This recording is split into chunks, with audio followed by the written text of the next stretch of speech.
This week on Arts Insight, monsters invade the MFA. I mean, the whole point of shadow play is to sort of for kids and for grown-up kids.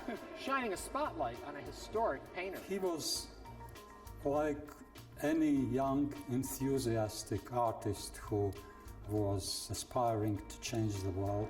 A look back at a legendary artist who captured nature's splendor. He wanted to see that there was an art that showed craftsmanship and not tried to go against nature as he saw with modern art. And can money be art? Trust is really at the bottom of money, and art too. I think we need trust in order to really fully engage a work of art. I'm Ernie Manus, and it's time to get Arts Insight.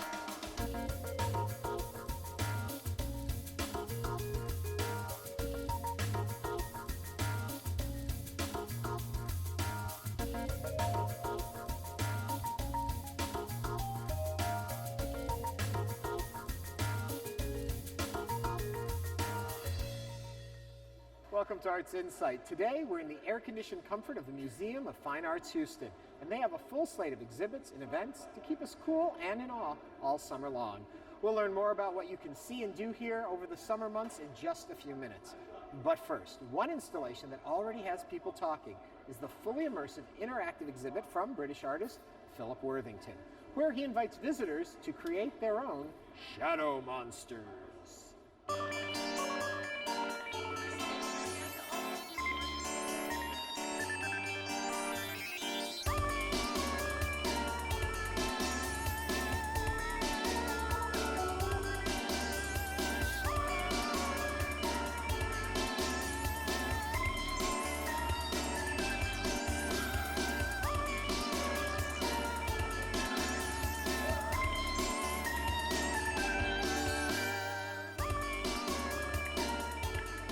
I studied a course called Interaction Design at the Royal College of Art in London, which is a really varied course. There's people there from, product design, industrial design, graphic design, psychology, cybernetics, all sorts of weird things.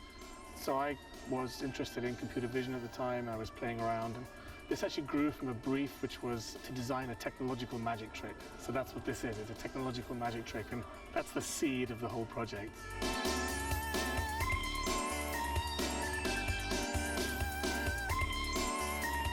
I spent a lot of time doing graphic design, so I was kind of, stuck to print and stuck to the screen. I was a web designer for a little while, and I really wanted to break free of that and make something big that people could interact with and take the work off the screen.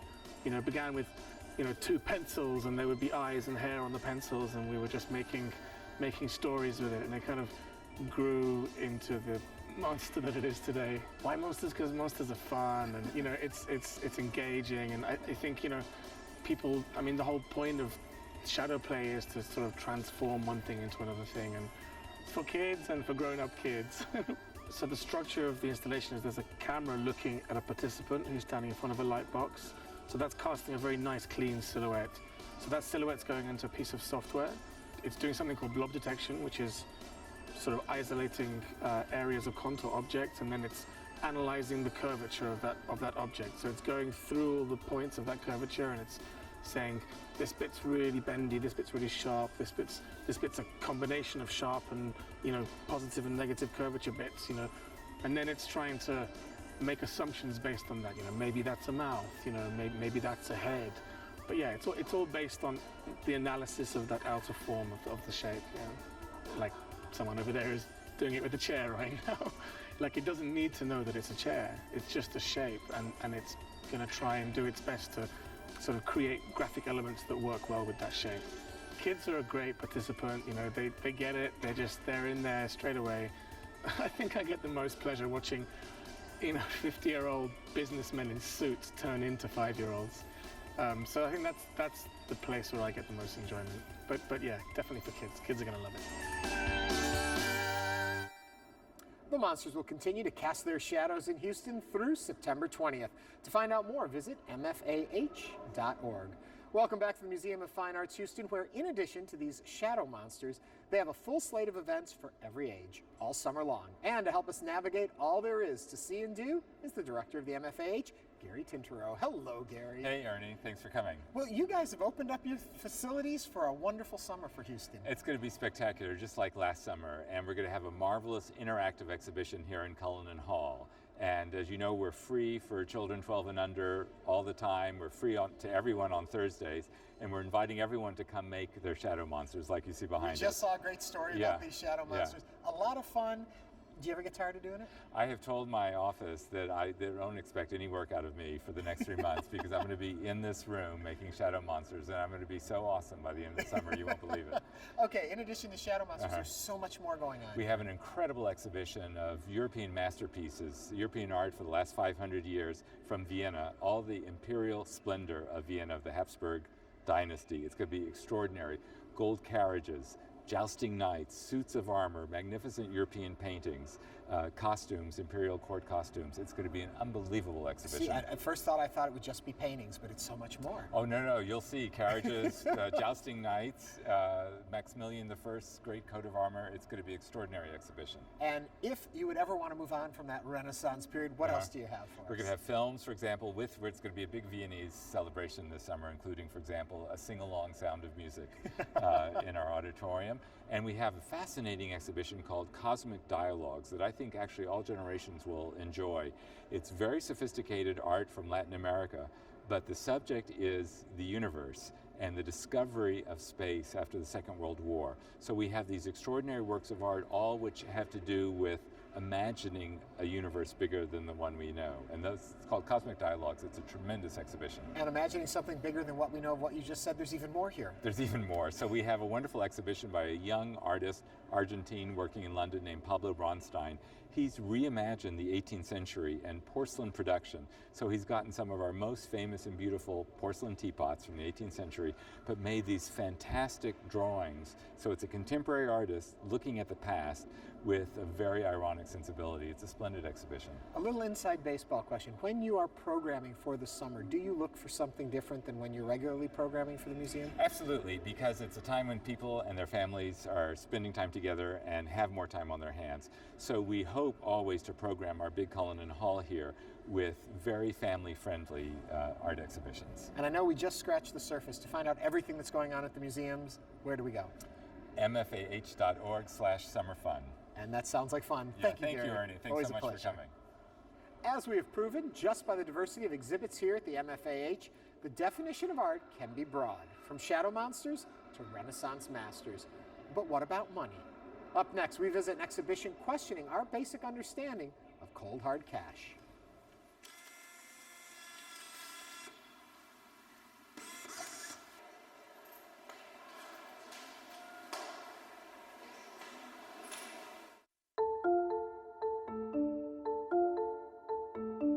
If there's one thing that we know about art is that it's expensive. And I think a lot of people come to the museum with the idea that what they see is valuable in a sense of monetary value. And I wanted to make an exhibition that sort of got in the way of that by exhibiting works that are about money and value itself. Trust is really at the bottom of money. And art too. I think we need trust in order to really fully engage a work of art. But money is a very strange thing because on the one hand, it can take a physical form of a banknote, but on the other, that banknote has no intrinsic value. There is nothing natural about the value of a $5 bill. What money really is a piece of conceptual art, you could say. It's an idea. And it's something that collectively we sort of understand what it is, that it has this functionality in our society, and we can only accept money from somebody with the confidence, the trust, the faith, that we can pass that on and it's going to hold value as that money sort of flows through you to somebody else and out into the economy, and it comes back around to you, hopefully. Well, there is a work in the show by Paul Ramirez Jonas that is like a souvenir penny machine. You put a penny in there, and it, as with any souvenir penny machine you find at any local attraction, it squashes your penny into an oval shape. And it says, "We trust" on it. We trust is underlines that social contract at the heart of money. If you flip it, the trust, though, the word trust is upside down. And so if you have to turn it around to read it, and when you turn it around, it reads, "Trust me." So this is a work from 2008. It's called We Make Change. 2008 is an election year in which change became a major political slogan. And any politician has that message of "trust me."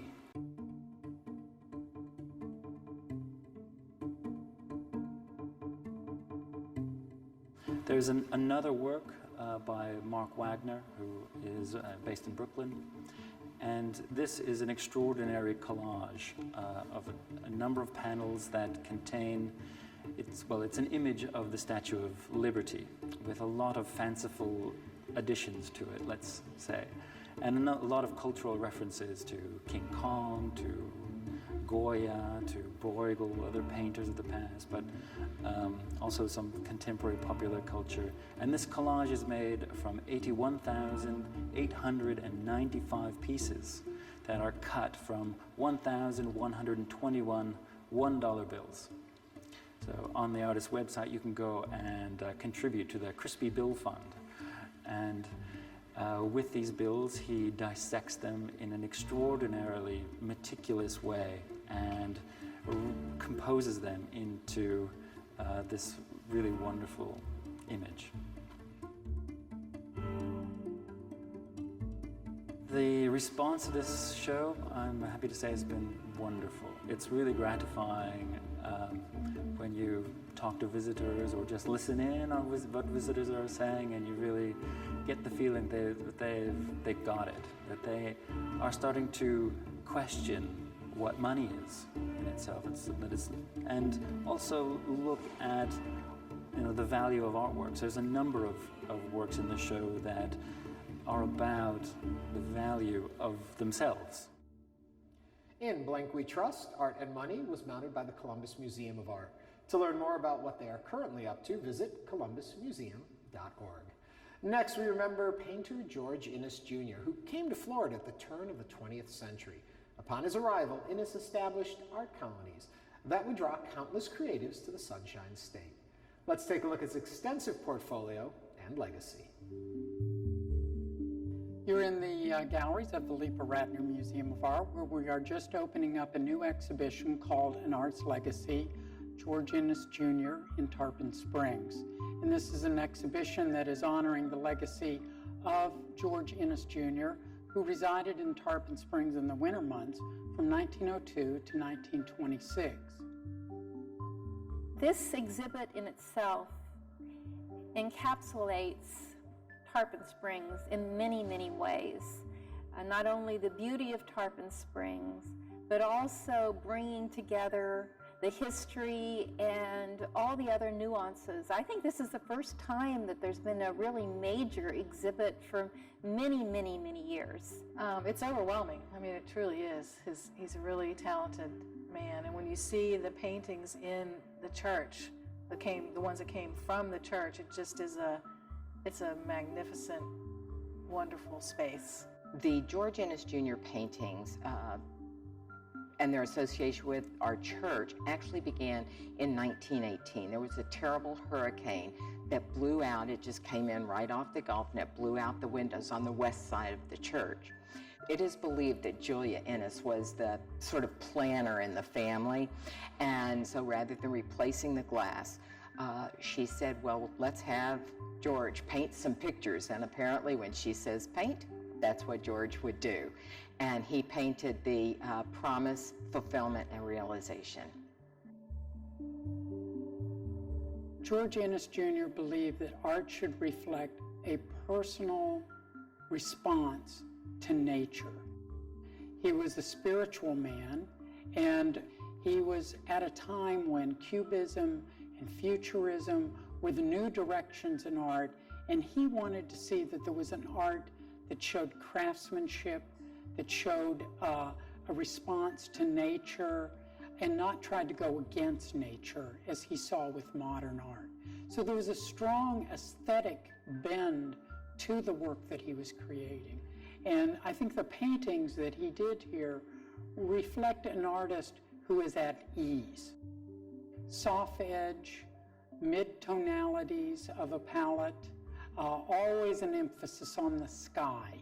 And the sky is a transcendent record for him. He often didn't date his paintings because he wanted his paintings to transcend a period of time. We tried to respect the reverentiality of these paintings and created a tranquil space in which they are shown. To be actually able to see all of this together, and at this time when the church itself needed really a place to place its paintings because they were doing serious renovation and restoration work at the church. I think George Inness Jr. would say that God was watching over his paintings. Well, I think the exhibit does is show what an outstanding painter that Inness was and how he painted so many beautiful scenes of Tarpon Springs. And it also shows the true beauty of the Anklet River. The houses that sit on Spring Bayou that became known as the Golden Crescent are pretty much there in their original shape and form.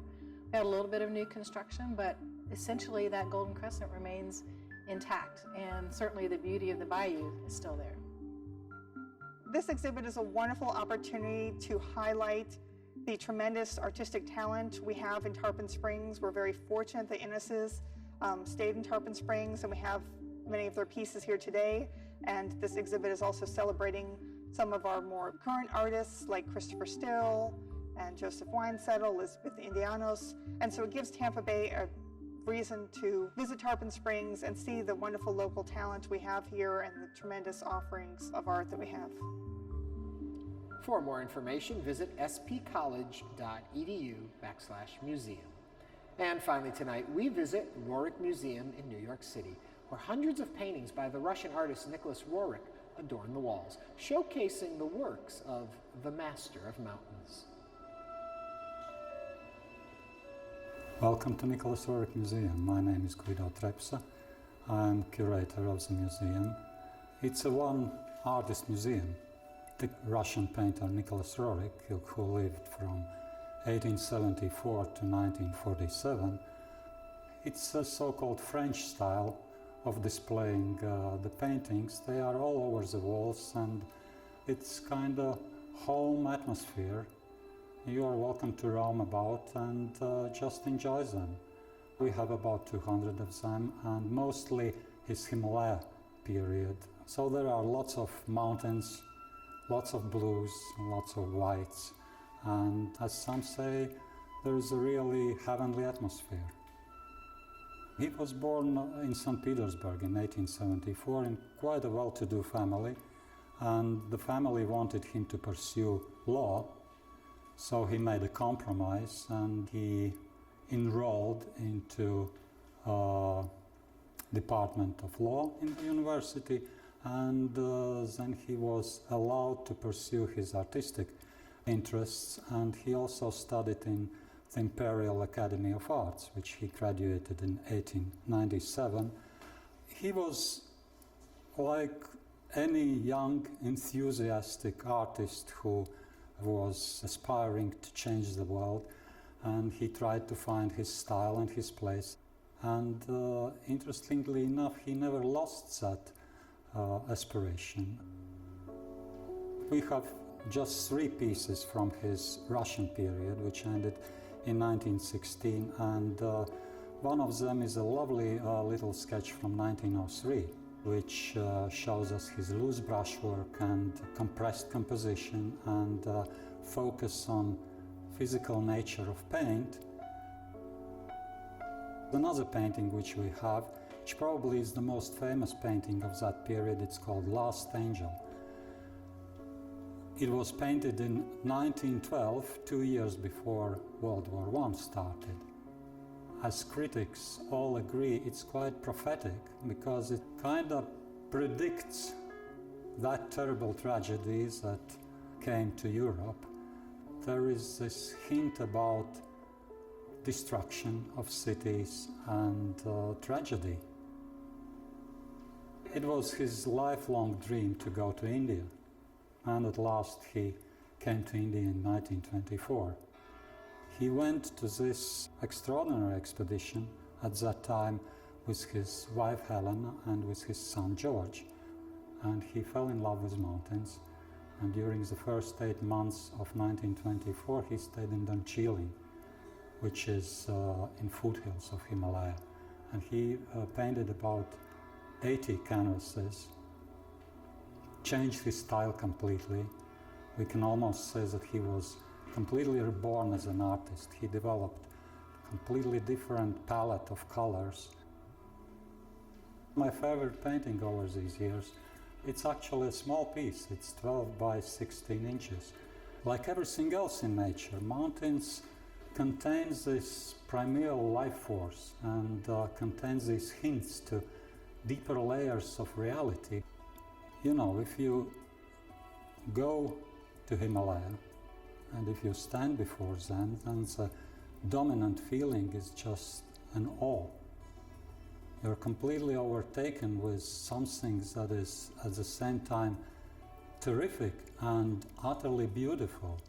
But the point is that it's much, much bigger than you. He truly loved mountains and continued to paint them till the end of his life, and he was even called the master of the mountains.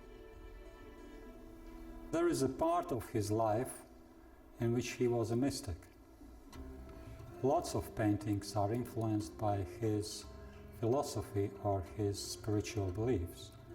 He was very well versed in the world's mythologies and religions.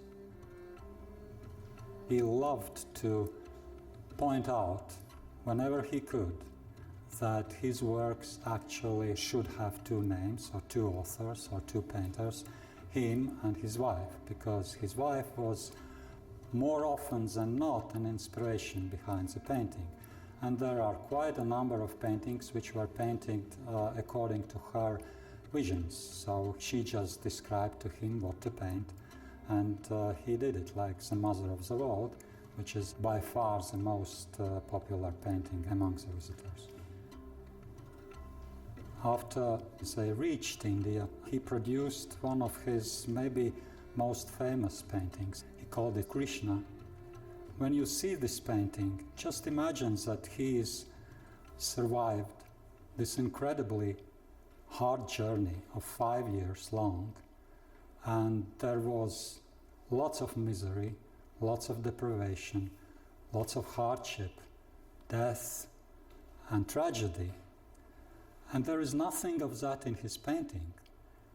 To me, it is Rorick's equivalent to Beethoven's Ode to Joy. That is a real hymn to nature at that moment in the spring when everything awakens and emerges from winter's slumber and starts to live again.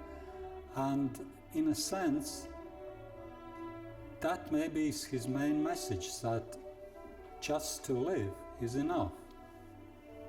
That is enough for feeling joyful and happy and for being here. Thank you for listening to all this, and you are welcome to come to us, and we'll be glad to answer your questions and tell you more about Nicholas Roerich and his work. For more information, visit roerich.org. And that brings us to the end of another episode of Arts Insight. Next week, we'll meet the original Master of Ceremonies from the film classic Cabaret, Joel Grey. For all of us here at Houston Public Media, I'm Ernie Manous. Thanks for watching, and have a great week.